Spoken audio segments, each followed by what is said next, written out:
USF के कुमाऊं मंडल प्रभारी छोटे भ्राता देवेश सेन जी, हमारे केंद्रीय सचिव श्री राकेश चौहान जी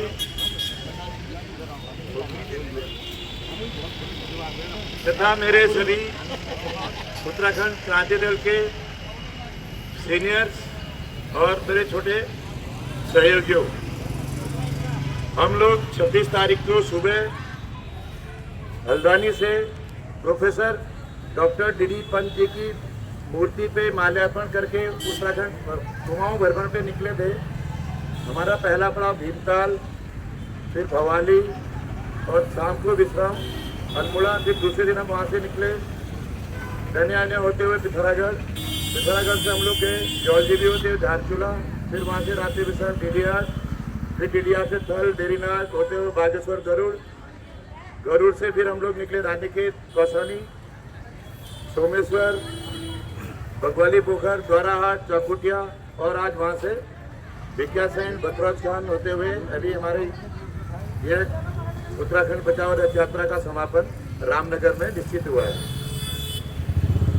मैं इस 6 दिन के अनुभव के आधार पर आप सभी से कहना चाहता हूँ कि उत्तराखंड क्रांति दल हमारे पहाड़ के लोगों में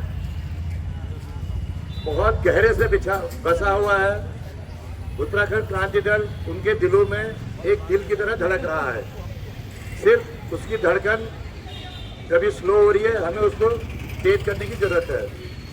तो किसी परिप्रेक्ष्य में हमने उन्हें उनके मुद्दों को बताया, हमने उन्हें उनके अधिकारों को बताया, हमने उन्हें बताया कि आप अपने अधिकार से कैसे लड़ सकते हैं और आपको कैसे आवाज़ उठानी है और आपकी आवाज़ उठाने में उत्तराखंड क्रांति दल आपको किस तरह से सहयोग कर सकता है। क्योंकि ये जो राष्ट्रीय पार्टियां हैं, कोई नागपुर से संचालित हो रही है, दिल्ली से संचालित हो रही है, इन्होंने हमारे उत्तराखंड को खोखला करने में कोई भी कोर कसर नहीं छोड़ी है और इन्होंने हमारे उत्तराखंड के देवभूमि के सनातन धर्मियों के दिमाग में एक नैरेटिव फैला दिया है कि तुम अगर इससे दूर रहोगे तो तुम्हारा भला होगा या इसको शामिल करोगे तो तुम्हारा विनाश होगा। यह हमारे दिमाग में इन्होंने भर के रख दिया है। हम उसी नैरेटिव को दूर करने के लिए निकले थे और उसमें काफ़ी हद तक सफल भी हुए, क्योंकि हम सनातन हिंदू हैं। भगवान या जय श्री राम इनके नहीं है, वो हमारे भी हैं और इनसे कहीं ज़्यादा हमारे हैं।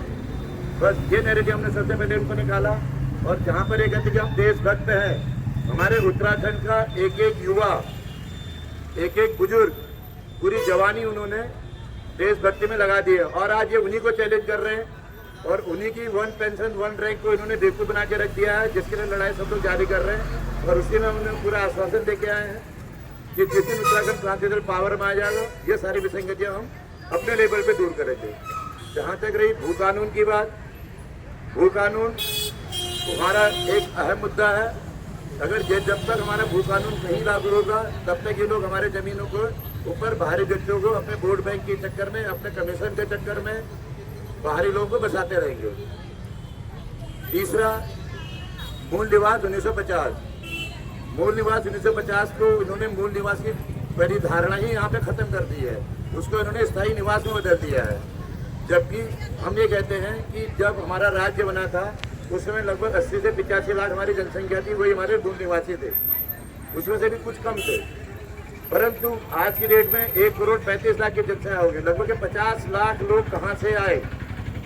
हमारा उधम सिंह नगर में 43% जनसंख्या संतुलन बढ़ चुका है, देहरादून में 33% बढ़ चुका है, 37% हरिद्वार में बढ़ चुका है। यह सब इन लोगों ने वोट बैंक के चक्कर में लोगों को यहाँ बाहर किया, क्योंकि पहाड़ी आदमी को ये लोग इतनी जल्दी बेवकूफ़ नहीं बना सकते हैं।